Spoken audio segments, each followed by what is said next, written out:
सिद्धार्थ। राजकुमार का जीवन आरंभ। उन्हें हिंदू पवित्र शास्त्रों में शिक्षा के लिए दूर भेज दिया गया और 4 साल बाद वह घर लौट आया और एक राजकुमारी से विवाह किया। उनके एक पुत्र हुआ और वे 10 वर्षों तक शाही जीवन बिताए। लगभग 25 वर्ष की आयु में राजकुमार, जो अब तक दुनिया के कष्टों से बचा हुआ था, जबकि शिकार पर निकले हुए एक बीमार व्यक्ति से, फिर एक बूढ़े व्यक्ति से, फिर एक अंतिम संस्कार की यात्रा से और अंत में एक भिक्षु से भिक्षा मांगते हुए मिले। इन दृश्यों ने उसे इतना प्रभावित किया कि वह तुरंत दुनिया में ज्ञान की तलाश में निकल पड़ा। ज्ञानोदय उसके द्वारा देखे गए दुखों के विषय में। वह 7 वर्षों तक भटकता रहा और अंत में पीपल के पेड़ के नीचे बैठ गया, जहां उसने ज्ञानोदय होने तक रहने की प्रतिज्ञा की। 7 दिनों के बाद ज्ञानोदय हुआ। उन्होंने उस वृक्ष का नाम बोधि वृक्ष, ज्ञान का वृक्ष रखा और शिक्षा देना और अपनी नई समझ साझा करना शुरू कर दिया। उस समय वे बुद्ध, जागृत या प्रबुद्ध के रूप में जाने जाने लगे। बुद्ध ने उन्होंने अपने पहले धर्मोपदेश का प्रवचन काशी नगर में दिया, जो गंगा नदी के सबसे पवित्र स्नान स्थलों में से एक है। वह धर्मोपदेश संरक्षित है और यहाँ दिया गया है। यह एक गूढ़ विषय के बारे में बुद्ध के ज्ञान को दर्शाता है। इस तरह का कष्ट।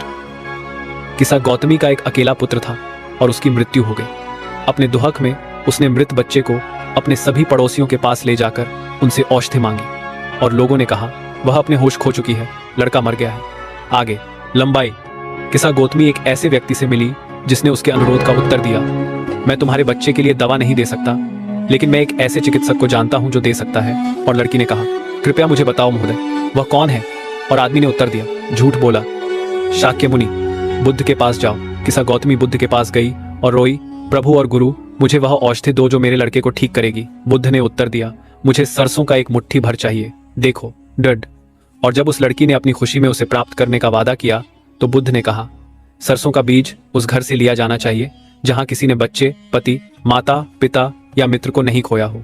गरीब किसा गौतमी अब घर घर गई और लोगों ने उस पर दया की और कहा, यहाँ सरसों का बीज है, ले लो। लेकिन जब उसने पूछा, क्या आपके परिवार में कोई बेटा या बेटी, पिता या माता मरा है?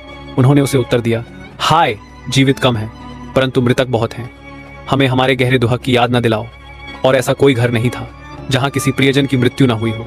किसा गौतमी थक गई और निराश हो गई और बैठ गई, रास्ते के किनारे शहर की रोशनियों को देखते हुए, जैसे वे चमकती और फिर बुझ जाती थी।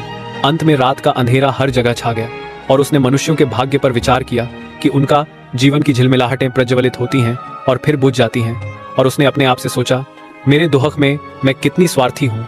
मृत्यु सबके लिए समान है, फिर भी इस उजाड़ घाटी में एक रास्ता है जो उसे अमरता की ओर ले जाता है। जो सभी स्वार्थ का त्याग कर चुका है वह अमर है। बुद्ध ने कहा, इस संसार में मनुष्यों का जीवन कष्टमय और संक्षिप्त है।